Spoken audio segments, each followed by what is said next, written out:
رحمۃ اللہ وبرکاتہ۔ الحمد للہ وکفا والصلاة والسلام علی عباده الذین اصطفى اما بعد فاعوذ باللہ من الشیطان الرجیم بسم اللہ الرحمن الرحیم والسماء ذات البروج والیوم الموعود وشاہد ومشہود قتل اصحاب الاخدود النار ذات الوقود اذ هم عليها قعود وهم على ما يفعلون بالمؤمنين شهود وما نقموا منهم إلا أن يؤمنوا بالله العزيز الحميد الذي له ملك السماوات والأرض والله على كل شيء شهيد۔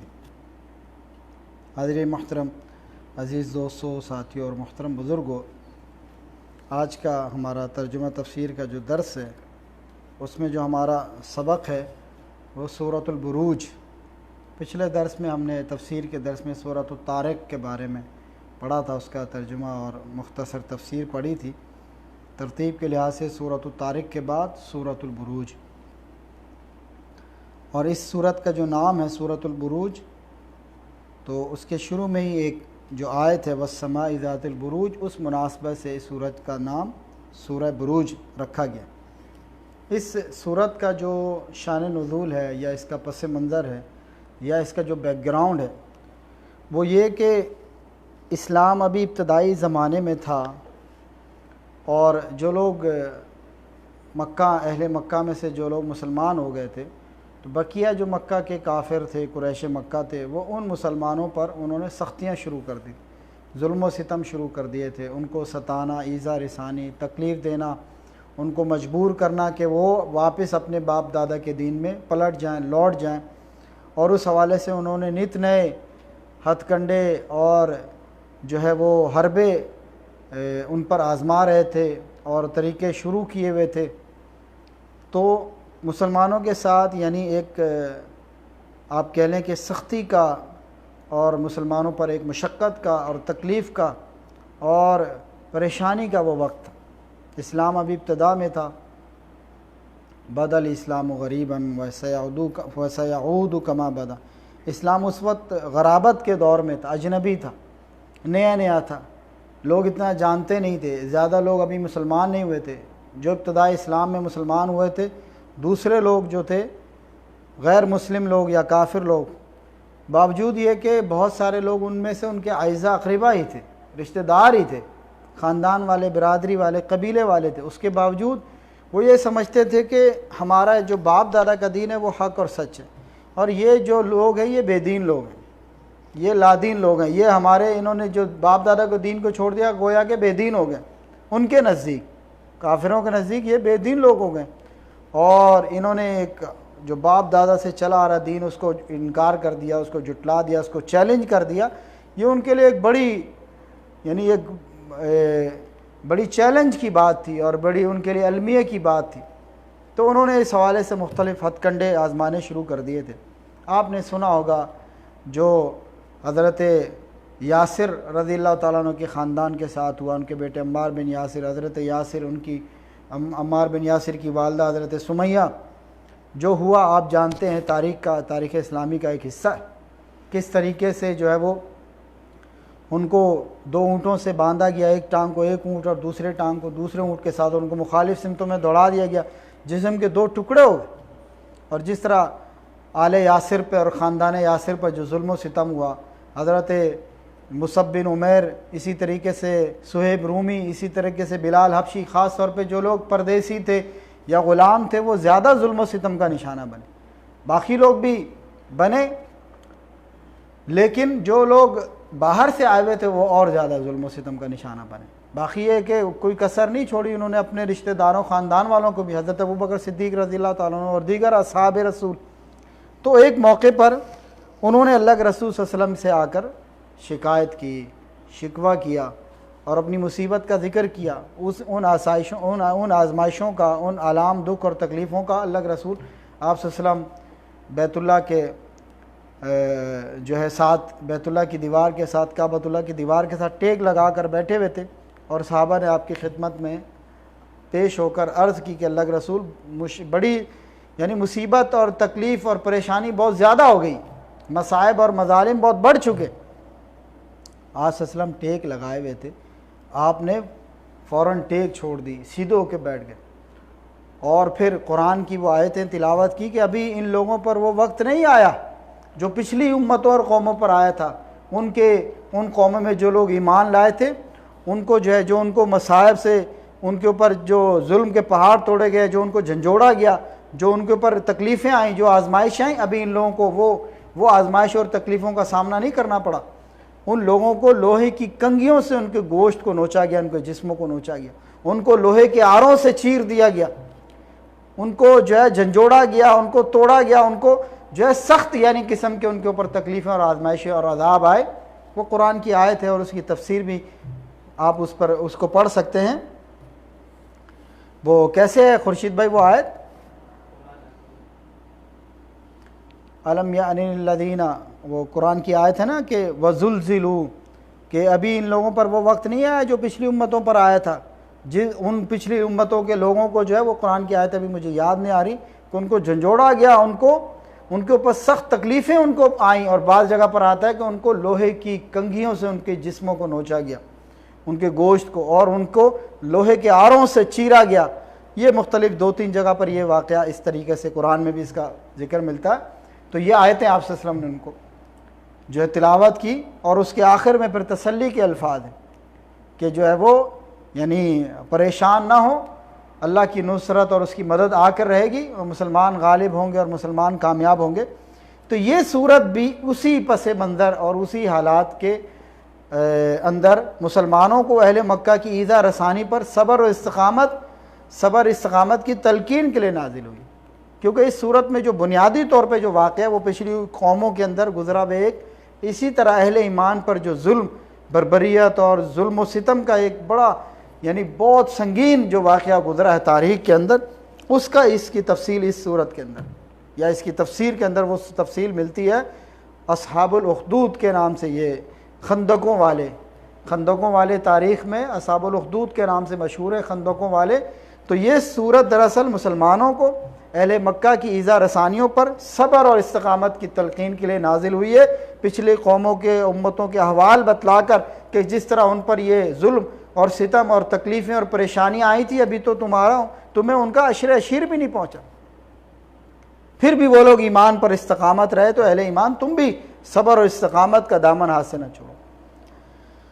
اور اس مقصد کے لیے پہلی امتوں کے اہل ایمان کو مومنوں کو پیش آنے والے شدید ترین امتحان اور اس پر ان کے صبر اور ثبات اور انہیں ستانے والوں کے انجام بد کا بھی تذکرہ فرمایا۔ پھر جن لوگوں نے ان کو ستایا تھا ان کے انجام بد کا بھی تذکرہ فرمایا، تاکہ ان لوگوں کے حالات سن کر ان کو تسلی ہو جائے، تاکہ پچھلی قوموں کے اہل ایمان پر آنے والی آزمائشوں کے قصے اور واقعات سن کر ان کو تسلی ہو جائے اور ان کو یقین ہو جائے کہ جس طرح ان قوموں پر جنہوں نے ظلم کیا تھا، اصحاب الاخدود مارے گئے اور جو ہے وہ اللہ کے انتقام کا نشانہ بنے، اسی طرح وہ لوگ بھی جو ہے آخر کار شکست کھا جائیں گے، مغلوب ہو جائیں گے، مارے جائیں گے، جو مسلمانوں کو امتحان میں ڈال رہے ہیں، جو مسلمانوں کو ظلم و ستم کر رہے ہیں۔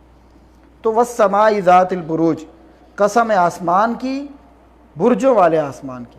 برج جو ہے یعنی بروج، برج کی جمع ہے، یہاں پہ لفظ بروج کا استعمال ہوا، قسم آسمان کی برجوں والے یا برجوں والے آسمان کی قسم۔ برج کہتے ہیں محل کو، اور اس کا جو اصل معنی ہے وہ نمایاں اور بہت زیادہ ظاہر ہونے والا، اور تبرج سے ہی معنی بے پردگی ہے۔ قرآن کی آیت ہے نا کہ ولا تبرج الجاہلیت الاولی، کہ اللہ کے نبی عورتوں سے کہہ دیں، اہل ایمان کی عورتوں سے، کہ وہ جاہلیت کی طرح بے پردگی نہ کرتی پھریں، ولا تبرجن تبرج الجاہلیت الاولی، اہل ایمان کی عورتوں سے کہہ دیں کہ وہ بے پردہ ہو کر نہ گھومیں جیسے کہ جاہلیت کی عورتیں یا جاہلیت کے وقت میں لوگ گھوما کرتے تھے، بے پردگی عورتیں کیا کرتی تھیں، پردے کا کوئی رواج نہیں تھا۔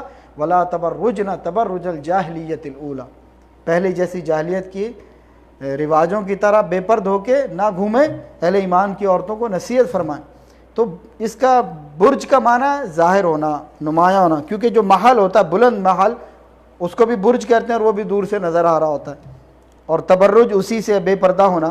شہر کی جو فصیل ہوتی تھی، پہلے زمانے جب قلعے ہوتے تھے، حفاظتی شہر پناہ بنائی جاتی تھی، اس کی جو فصیل ہوتی تھی، اس کے جو بلند حصے ہوتے تھے اس کو بھی برج کہا جاتا، جس کے اندر بیٹھ کے فوجی یا محافظ جو ہے وہ نظر رکھتے تھے کہ باہر سے کوئی حملہ تو نہیں کر رہا، یا باہر سے آنے والی فوج کے اوپر جو ہے وہ تیر پھینکنا۔ آپ نے دیکھا ہوگا فصیل کے اوپر پھر جگہ جگہ جو ہے وہ ایک مخصوص جگہ بنی ہوتی تھی، بلند حصے، ان کو بھی برج کہا جاتا۔ اور آسمان پر ستاروں کے اجتماع سے جو صورتیں نظر آتی ہیں، ستارے جمع ہوتے ہیں، اکٹھے ہوتے ہیں، تو ان کو بھی بروج کہا جاتا۔ اور وہ آسمانی ٹھکانے بھی جن میں شیطانوں سے آسمان کی حفاظت کے لیے فرشتہ پہرا دیتے ہیں، ان کو بھی بروج کہتے ہیں۔ اور سورج اور چاند کی جو منزلیں، ان کو بھی بروج کہا جاتا ہے۔ تو یعنی ستاروں والے آسمان کی یا برجوں والے آسمان کی قسم کھا کر اللہ تعالیٰ نے جو ہے وہ اس صورت کا آغاز کیا۔ آگے فرمایا کہ وَالْيَوْمِ الْمَوْعُودِ، اور قسم ہے اس دن کی جس کا وعدہ کیا گیا، قسم ہے اس دن کی جس کا وعدہ کیا گیا۔ اس آیت کے یعنی صورت کے شروع میں اللہ تعالیٰ نے یعنی کئی قسمیں کھا کر آگے پھر اس بات کا ذکر کیا جس کا بیان کرنا مقصود ہے۔ تو وَالْيَوْمِ الْمَوْعُودِ، اور قسم ہے اس دن کی جس کا وعدہ دیا گیا۔ وہ دن کون سا؟ قیامت کا دن۔ قیامت کے دن کا وعدہ دیا گیا کہ آج دنیا میں جو بھی کچھ کر لو، عیاشی کر لو، ظلم کر لو، زیادتی کر لو، مرضی کر لو، لوگوں پہ جو ہے وہ تشدد کر لو، ظلم و ستم کر لو، لیکن قسم ہے اس دن کی جس کا وعدہ دیا گیا، یعنی وعدہ جس دن کا دیا گیا ہے وہ دن قائم ہو کے رہے گا، قیامت کے دن ہوگا، یوم حساب ہوگا، یوم قیامت ہوگا، اور اس دن ہر کسی کو اس کے کیے کا بدلہ دیا جائے گا۔ جو اچھا عمل کرے گا اس کو اچھا، جو ظلم کرے گا وہ بچ نہیں پائے گا۔ جو دنیا میں اگر کوئی غلط کرتا ہے، برائی کرتا ہے، زیادتی کرتا ہے، ظلم کرتا ہے، وہ کسی خوش فہمی میں نہ رہے۔ جس دن کا وعدہ دیا گیا اس دن یوم حساب، یوم القیامہ، میزان قائم کر دیا جائے گا، اور ہر ایک کو اس کے عمل کے مطابق بدلہ دیا جائے گا۔ اس لیے نیکی کرنے والے پریشان نہ ہوں، قیامت کے دن ان کو ان کی نیکی کا بدلہ دیا جائے گا، اور برائی کرنے والے، ظلم کرنے والے بے پرواہ نہ ہوں اللہ کے عذاب سے اور اللہ کے عقاب سے، وہ غافل نہ ہوں۔ وہ دن قائم ہوگا اور ان کو ان کی برائیوں اور ظلموں کے بدلے رائی کے دانے کے برابر بھی اگر کوئی ظلم ہوگا اس کا بھی بدلہ دیا جائے گا، کوئی نیکی ہوگی تو اس کا بھی بدلہ دیا جائے گا۔ وَشَاهِدٍ وَمَشْهُودٍ، اور قسم ہے حاضر ہونے والے کی اور جن کے پاس حاضر ہوا جائے۔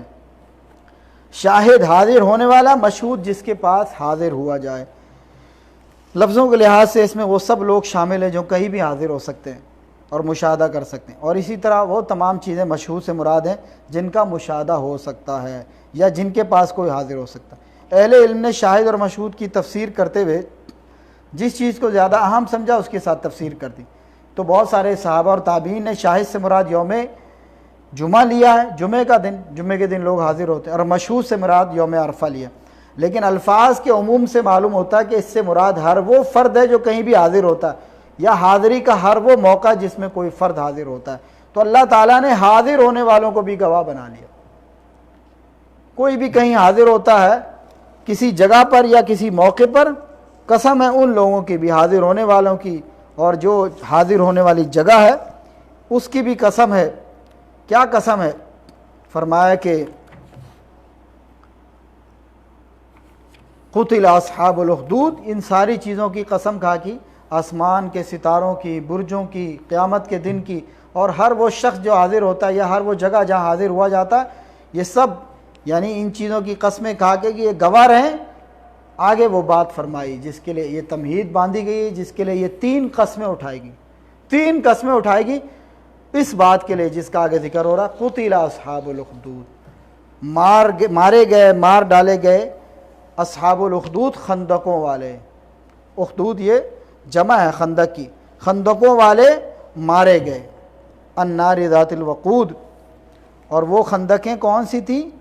جن میں آگ تھی، ذات الوقود بہت زیادہ ایندھن والی، یعنی وہ خندقیں خالی نہیں تھیں بلکہ ان میں آگ تھی اور جو بہت زیادہ ایندھن والی۔ تو یہ اصحاب الاخدود کیا ہیں اور ان کو کیوں کہا گیا کہ وہ مارے گئے؟ کہا گیا کہ دنیا میں ایسے کئی واقعات ہوئے ہیں جن میں اہل ایمان کو خندقیں کھود کر ان میں آگ جلا کر ان کو اس آگ میں جو ہے ڈال دیا گیا اور ان کو اس آگ میں بھسم کر دیا گیا۔ ایسے کئی واقعات دنیا میں ہوئے ہیں، لیکن سند کے لحاظ سے سب سے صحیح اور ایک جو ہے سب سے صحیح واقعہ کافر بادشاہ کا وہ واقعہ جو صحیح مسلم میں حضرت صہیب رضی اللہ تعالیٰ عنہ نے اللہ کے رسول صلی اللہ علیہ وسلم سے روایت کیا. تو وہ واقعہ کیا ہے، مختصر اس کا ذکر کرتے ہیں، واقعہ لمبا ہے.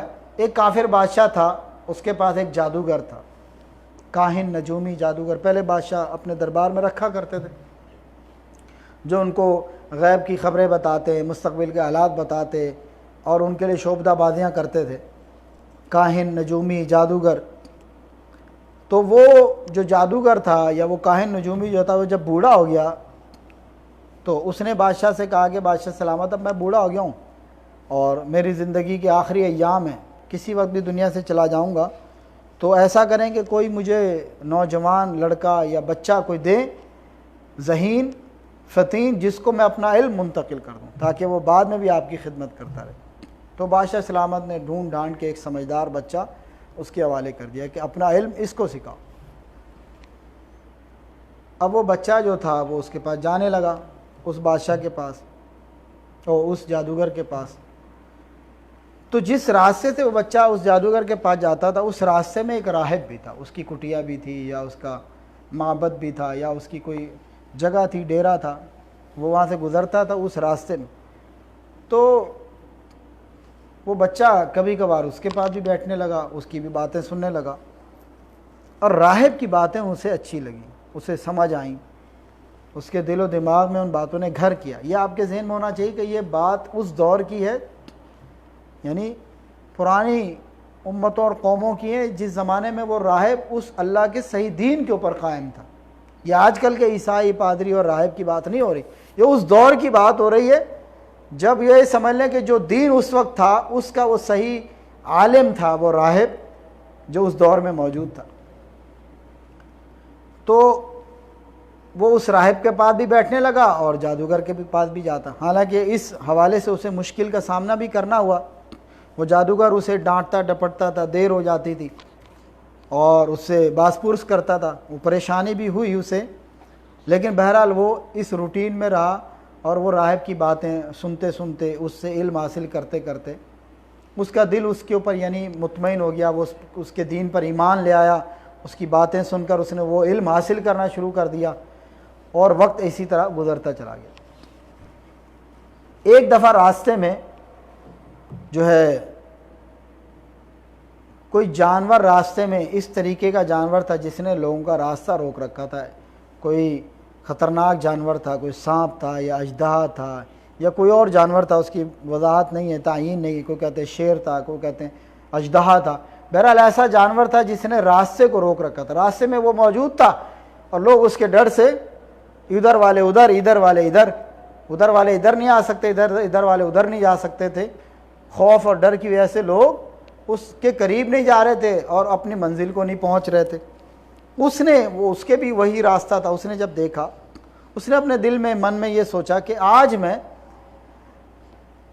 یہ جو راہب ہے اس کے علم کو آزماتا ہوں. اگر تو یہ راہب سچا ہے، اس کا دین سچا ہے، تو میں اللہ کا نام لے کے میں اس چیز کو آزماتا ہوں.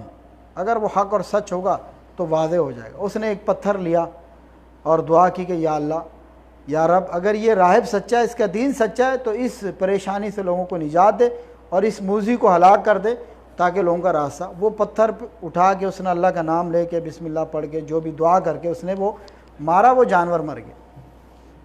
وہ جانور مر گیا اور یہ واقعہ دیکھ کے لوگ بھی سارے اس کے مرید بن گئے. اس نے یہ واقعہ واپس جا کر اپنے استاد کو، راہب کو سنایا.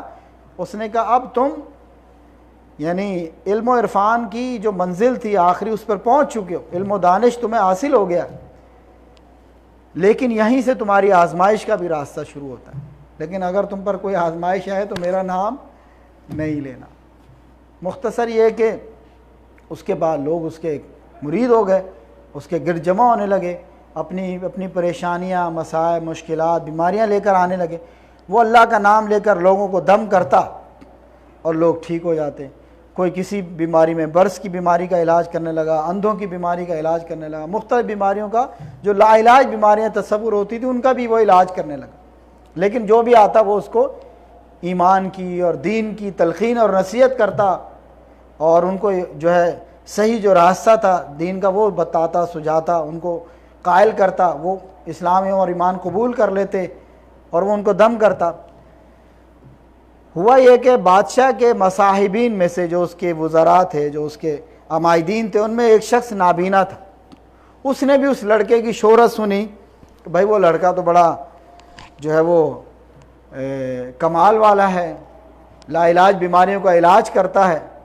اس نے سوچا چلو میں بھی اس کے پاس جاتا ہوں۔ جب وہ اس کے پاس گیا اور اس کو جا کر اپنا مسئلہ بتایا تو اس نے اس کو بھی دین کی اور نصیحت کی، دین کی دعوت دی۔ وہ بندہ بھی ایمان لے آیا، اس نے اس کو دم کیا، اس کی آنکھیں ٹھیک ہو گئی، بصیرت والا ہو گیا، وہ نابینا بینا بن گیا، آنکھوں والا بن گیا۔ جب وہ اگلے دن دربار میں گیا اور بادشاہ کی خدمت میں حاضر ہوا تو بادشاہ بھی بڑا حیران ہوا۔ اس نے کہا کہ بھائی تم تو بالکل ٹھیک ہو گئے۔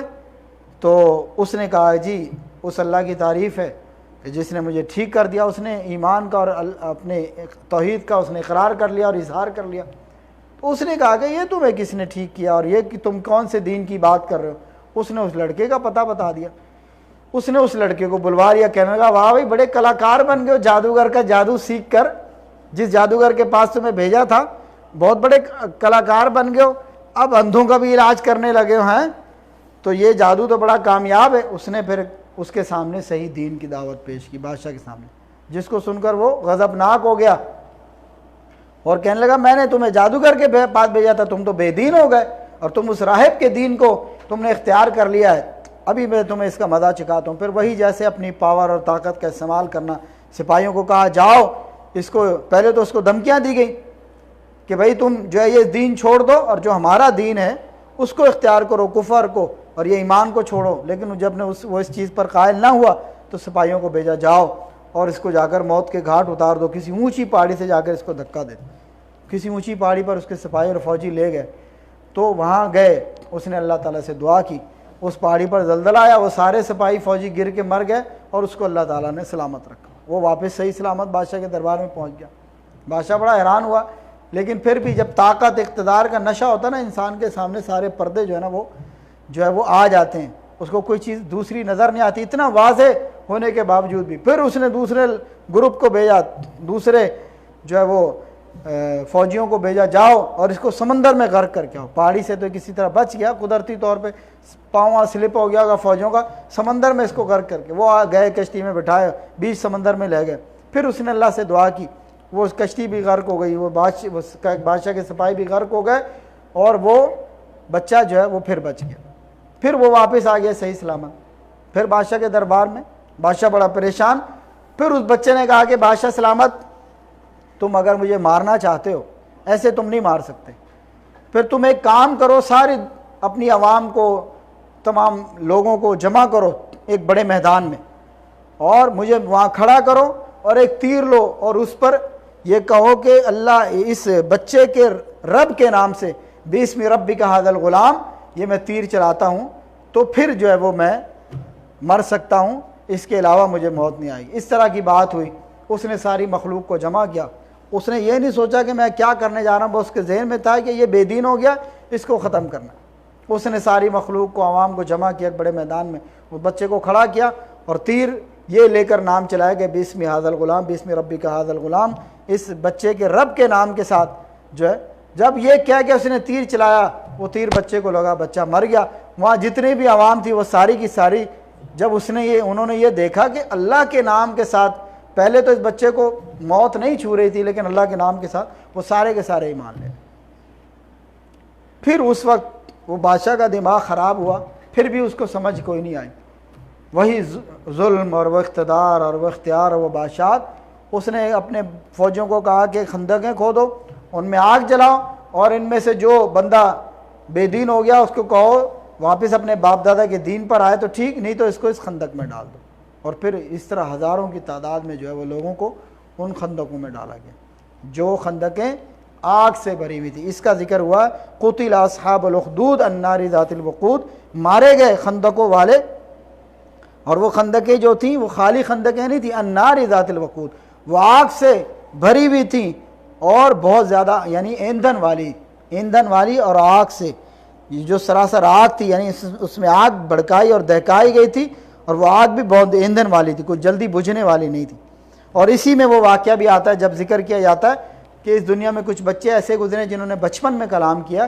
ان میں اس عورت کا قصہ بھی ہے کہ جس کا گود کا دودھ پیتا شیرخوار بچہ تھا، اور جب اسے کہا گیا اور اس نے بھی ایمان نہ چھوڑا، اور پھر جب اس کو بھی اور اس کے بچے کو بھی آگ میں ڈالا جانے لگا، اور پھر وہ خاتون ایک لمحے کے لیے جھجکی، اپنی وجہ سے نہیں، اس بچے کی وجہ سے، جو معصوم بچہ اس کی گود میں تھا. اللہ تعالیٰ نے اس بچے کو قوت گویائی دی، اور اس بچے نے کہا اپنی ماں کو کہ ماں بلا جھجک کود جا، یہ آگ نہیں، یہ تو بہشت ہے، یہ تو جنت ہے، یہ تو کامیابی ہے، اس کو آگ نہ سمجھ، اللہ کا نام لے کر کود جا. تو وہ اس بچے کو بھی اللہ نے قوت گویائی دی، جیسے حضرت عیسیٰ علیہ السلام کو.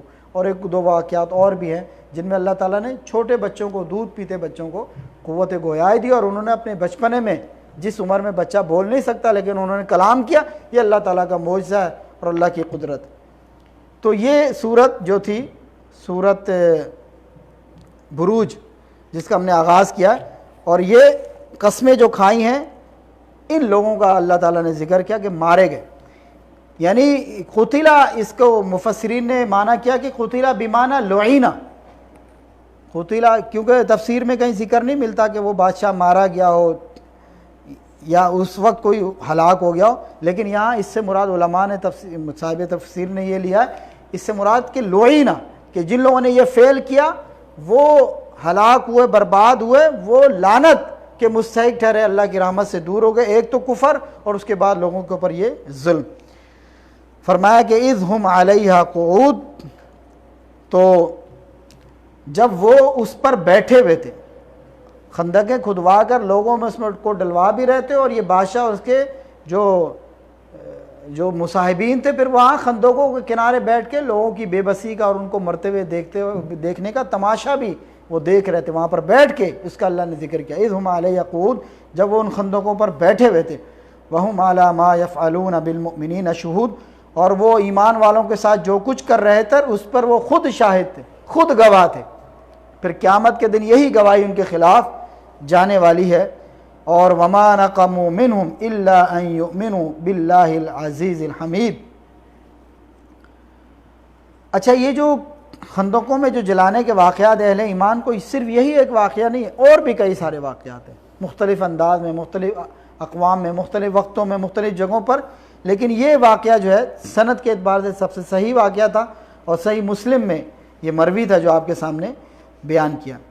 تو فرمایا کہ وَهُمْ عَلَى مَا يَفْعَلُونَ بِالْمُؤْمِنِينَ شُهُودٌ، اور وہ جو کچھ اہل ایمان کے ساتھ کر رہے تھے اس پر وہ گواہ بھی تھے. تو یہاں پہ جو اللہ نے ذکر کیا کہ وہ خود اس خندقوں کے کنارے بیٹھ رہے تھے، اس کا مطلب کنارے پر بیٹھ کر ان کے جلنے کا تماشا دیکھ رہے تھے، اور انہیں جلتے ہوئے دیکھ کر بھی ان کے دلوں میں کوئی نرمی نہیں آئی. یار، زندہ انسان کو آگ میں جلا دینا کہنے اور سننے میں تو آسان لگتا ہے، لیکن اگر امیجن کریں، تصور کریں کہ ایک گڑھا کھود دیا جائے اور اس میں زندہ انسان کو ڈال دیا جائے، تو جلتے دیکھ کر بھی ان کے دلوں میں کوئی نرمی نہیں آئی. اور اس طرح کے واقعات کافر قوتوں کے زیر سایہ آج بھی ہو رہے ہیں، اور ان کا انجام بھی انشاءاللہ اصحاب الاخدود کی طرح ہوگا. تو فرمایا کہ وما نقموا منہم الا ان یؤمنوا باللہ العزیز الحمید، اور وہ ان سے جو انتقام لے رہے تھے، یہ کافر اہل ایمان سے جو انتقام لے رہے تھے، اس کی وجہ صرف کیا تھی؟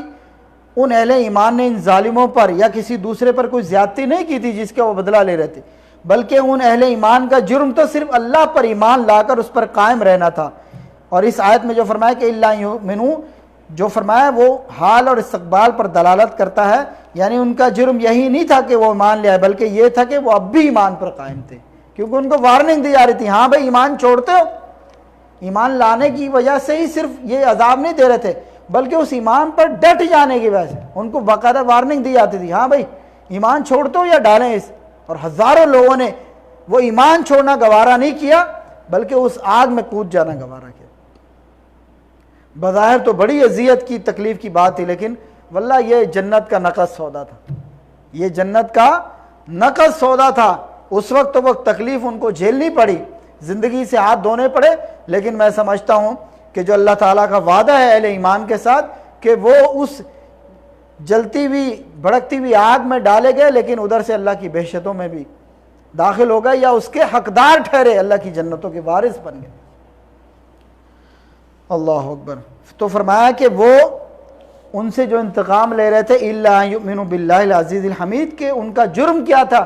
وہ اللہ جو غالب ہے اور جو تعریف کیا گیا ہے اس اللہ پر ایمان رکھتے تھے جو غالب ہے، جو تعریف کے لائق ہے. ان کا جرم یہ تھا، وہ ایک اللہ پر ایمان لائے تھے جو عزیز بھی ہے اور جو حمید بھی ہے. الذی لہ ملک السماوات والارض، اور اسی کے لیے آسمان اور زمینوں کی بادشاہت، اور اللہ ہر چیز پر شاہد ہے، اللہ ہر چیز پر گواہ ہے. تو میرا خیال ہے کہ آج کے لیے اتنا ہی کافی ہے.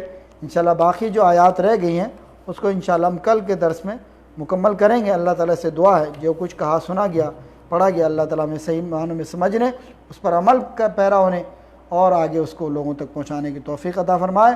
وأقول قولی ھذا واستغفر اللہ لی ولکم ولسائر المسلمین وآخر دعوانا ان الحمد للہ رب العالمین والسلام علیکم ورحمۃ اللہ وبرکاتہ.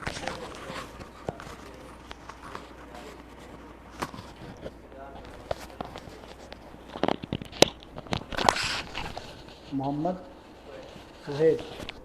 شعیب، یہ ایک ساتھی نے دعائے صحت کی اپیل کی ہے. محمد شعیب ان کا نام ہے، ہاسپٹل میں ایڈمٹ ہے. اللہ تعالیٰ سے دعا ہے کہ اللہ تعالیٰ اس بھائی کو جلد سے جلد شفائے کاملہ عاجلہ دے. اسأل اللہ العظیم رب العرش العظیم ان یشفی شفاء کاملا وعاجلا. اللہ تعالیٰ اس بھائی کو اور اس کے علاوہ بھی جتنے بھی بیمار ہیں اللہ تعالیٰ ان تمام اہل ایمان کو، بیماروں کو یا اللہ ان کو صحت عافیت دے، شفائے کاملہ عاجلہ نصیب فرمائے. ہماری والدہ صاحبہ بھی بیمار رہتی ہیں، ان کے لیے بھی دعا کیجیے گا اللہ تعالیٰ ان کو بھی صحت عافیت دے. اور بھی جو بھائی بہنیں اہل ایمان مومن مومنات جتنے بھی بیمار ہیں اللہ تعالیٰ اس بھائی کو بھی جس کے لیے خصوصی طور پہ دعا کی درخواست کی گئی، اور تمام اہل ایمان کو جو بیمار ہیں وہ اپنے گھروں میں ہیں یا اسپتالوں میں، اللہ تعالیٰ ان سب کو صحت عافیت اور شفائے کاملہ عاجلہ سے اللہ تعالیٰ نوازے. اور جو بھی اہل ایمان اس دنیا سے ایمان کی حالت میں رخصت ہو گئے اللہ تعالیٰ ان سب کی مغفرت فرما دے. السلام علیکم ورحمۃ اللہ وبرکاتہ.